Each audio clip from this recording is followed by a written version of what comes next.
ज़ीनते फ़र्शे अज़ा ऐं रौनके बज़्मे बिलाल ज़ीनते फ़र्शे अज़ा ऐं रौनके फ़र्शे बज़्मे बिलाल गुफ्तगू जंहिंजी सदा हुई सो खुशनुमा चंदा फ़कीर गुफ्तगू जंहिंजी सदा हुई सो खुशनुमा चंदा फ़कीर काफ़िला सालाल हो ऐं साहिबे बयाज़ हो काफ़िला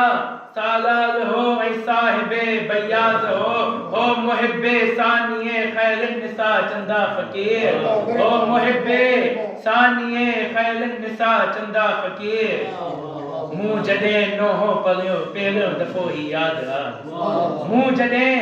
नोहो पढ़ियो पहिरियों दफ़ो ही यादि आहे ॿुधंदे नोहो थिए चयो सद मरहबा चंदा फ़कीर ॿुधंदे नोहो थिए चयो सद मरहबा चंदा फ़कीर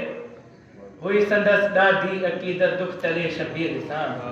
हुई संदसि ॾाढी अक़ीदत दुख तले शबीर सां ख़ुदि ॾींदी बीबी सकीना आंखे जज़ा चंदा फ़कीर ख़ुदि ॾींदी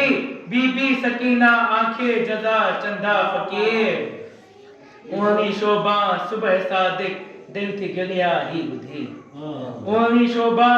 सुबह सादिक दिल थी गिलिया ही ॿुधी दाग पंहिंजो ॾेई हलियो दारुल बुका चंदा फ़कीर दाग पंहिंजो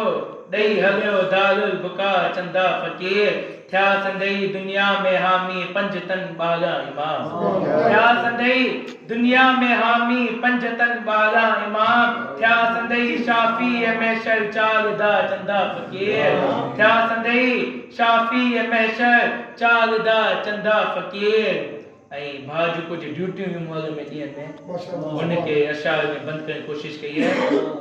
थिया संदई शाफ़ी महशर चालदा चंदा फ़कीर जॾ बुलंद थींदो अलम हो हज़रत अब्बास जो जॾ बुलंद थींदो अलम हो हज़रत अब्बास जो तॾ कंदो हो ख़िदमत शाह वफ़ा चंदा फ़कीर तॾ कंदो हो ख़िदमत शाह वफ़ा चंदा फ़कीर ऐं मुहर्रम जो ॾिसी चंड काफ़िलनि ते वेंदो हो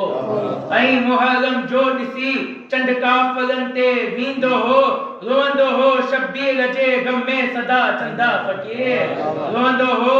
शब्बीर जे ग़म में सदा चंदा फ़कीर मूं ॾिठो हिकु ॾींहुं तबीयत हुई संदसि ॾाढी ख़राब मूं ॾिठो हिकु ॾींहुं तबीयत हुई संदसि ॾाढी ख़राब पोइ बि वियो सरवर जी हुब में प्यादा पा चंदा फ़कीर पोइ बि वियो सरवर जी हुब में प्यादा पा चंदा फ़कीर ऐं मुहर्रम जी छहीं ते ख़िदमत असगर सग़ीर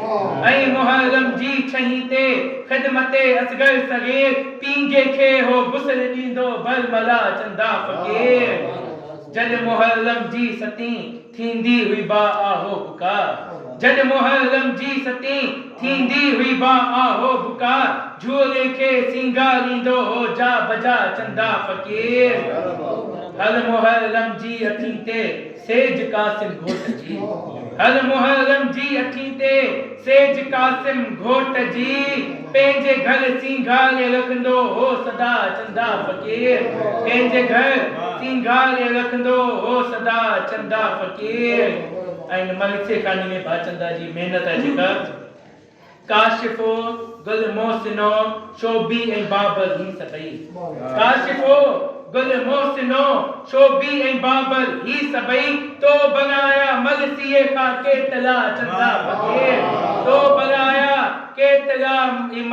तो बनाया मलसीए का केतला चंदा फ़कीर ऐं मुर्तज़ा ऐं फज़ल बि तुंहिंजे सबब थिया मलसे खां मुर्तज़ा फज़ल बि तुंहिंजे सबब थिया मलसे खां वाह वाह ही तुंहिंजी महिनत वाह वाह चंदा फ़कीर वाह वाह ही तुंहिंजी महिनत वाह वाह चंदा फ़कीर मुंहिंजी ही ख्वाहिश हुई जॾहिं वञा कल्बो भला मुंहिंजी ही ख्वाहिश हुई जॾहिं वञा कल्बो भला रहनुमाई रहे हुजे हा रहनुमा चंदा फ़कीर रहनुमाई रहे हुजे हा रहनुमा चंदा फ़कीर ऐं कजो उनजी शिफ़ात या जनाबे सैयदा ऐं कजो उनजी शफ़ात या जनाबे सैयदा आंजे पुट जो मातमी हो बाख़ुदा चंदा फ़कीर आंजे पुट जो मातमी हो बाख़ुदा चंदा फ़कीर बस फजल तू गुल दुआ खालिक का बेरे फातिमा बस फजल तू गुल दुआ खालिक का बेरे फातिमा थे मुकामी कुल दजो या सैयदा चंदा फकीर थे मुकामी कुल दजो या सैयदा चंदा फकीर जाकिरे शाहे शहीदा मलहबा चंदा फकीर बलाए बुलंदी दर्जा चंदा बाबा के बंतर तकवा